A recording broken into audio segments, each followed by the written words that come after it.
Yo, what it is, it's another episode of Let's Talk and Play Bullet Hell. After a bit of a hiatus, but I'm back and I'm going to be playing DoDonPachi Resurrection, or as it's known in its original version or original language, DoDonPachi Daifukkatsu. It's the penultimate game in Cave's flagship series DoDonPachi, and the first game in the series kind of laid out the groundwork or laid out the blueprint for all cave shooters. And it hasn't really, the core mechanics of their games haven't really changed all that much. Being that you use tapping the shot button to use sort of a spread shot, and holding the button, slowing down your movement, and delivering a focus shot.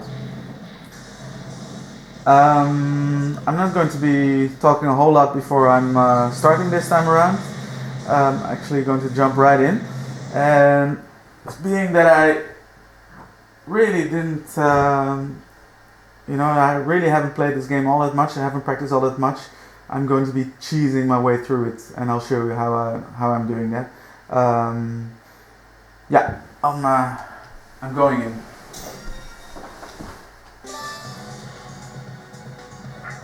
So I'll pick the green helicopter with the big shot.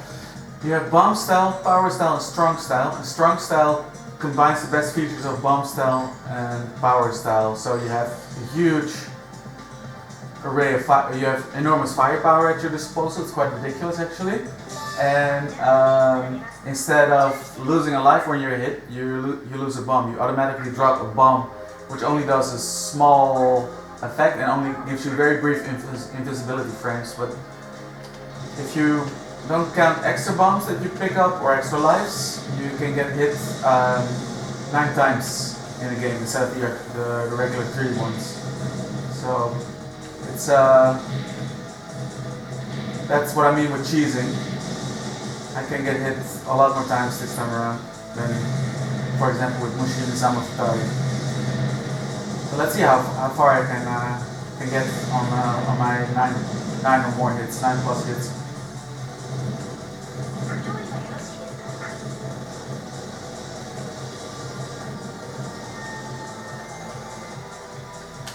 And this is another crutch. I just activated it. It's the hyper beam, which basically destroys all enemy bullets on screen except for the lasers, which you need to counter with your laser shot. Grab the B. More on that later if I have a chance to. So all in all, you have with your hyper that you build up by shooting enemies, and the extra bombs from the strong style. You actually have a lot of crutches at your disposal, but it's especially with me not having practiced this game or played it all that much, it's very necessary, since the density of the bullet patterns is already very high early on, as you can see. Doing this in Mushima Futari, you have a nice slow build up before things get crazy. Here, shit gets out of hand very quickly.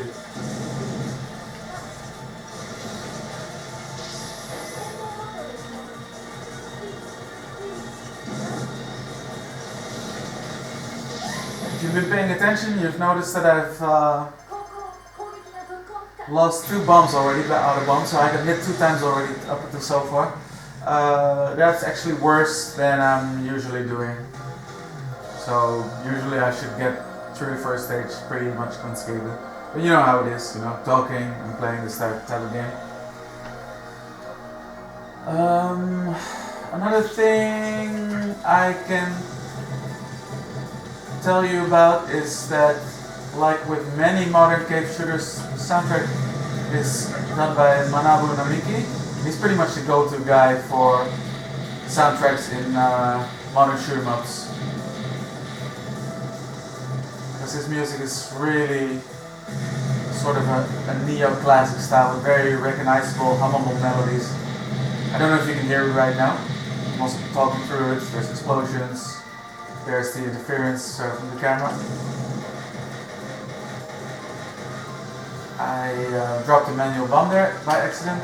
I actually meant to activate my hyper. Yeah! Now I'm flying all up in front of the screen, just pretty much destroying everything that gets in my way.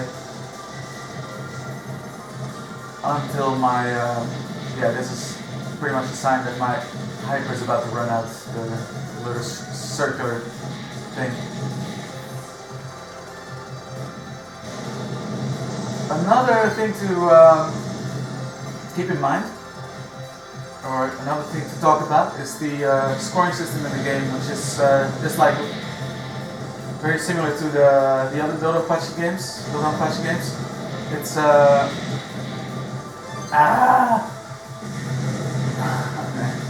really doing a terrible job.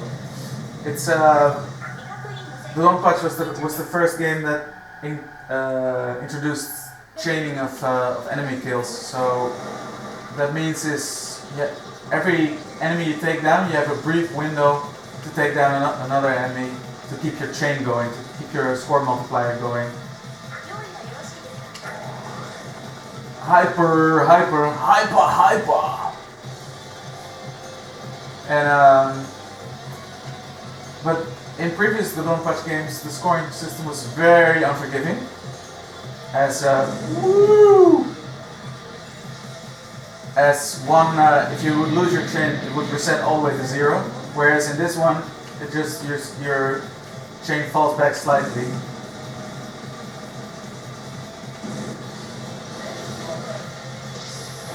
Oh yeah, another thing is, if you haven't noticed this, the bosses in this game are vehicles that transform into giant girl robots. Score items, yippee! I don't really, yeah, as I said, like, I haven't played the game all that much. I don't really bother with trying to optimize scoring much in this game.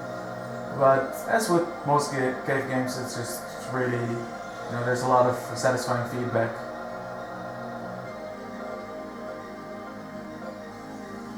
And we go into stage 3, where things will really get crazy. Let's see how far I can make it.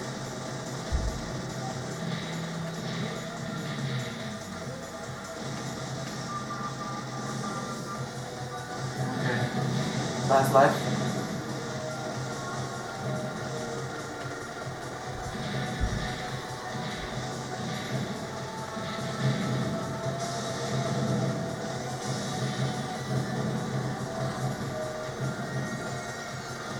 Yeah, purple lasers you can actually cancel out and destroy with your own laser, with your own focus shot.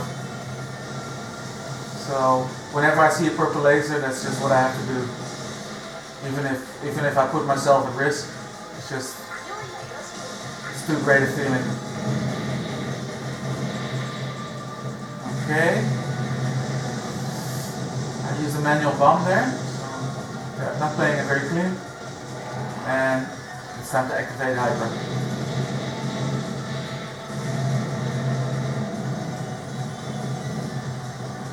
Mid boss.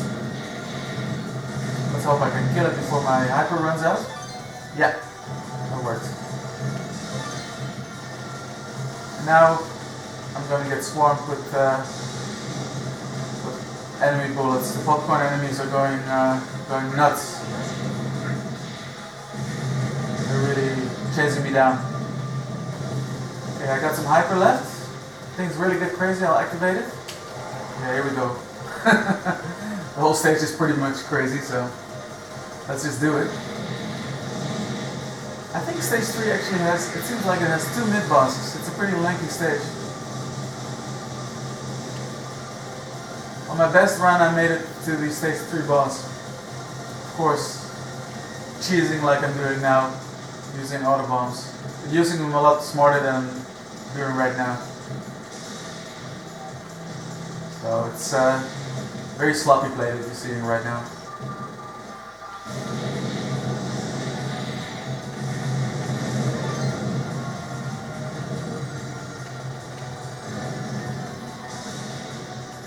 That was it.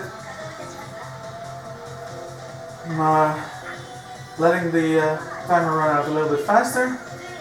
and then I'll treat you to the character select screen music, which is fabulous. Really makes you forget all your anger and frustration, right? Doesn't it? Classic stuff.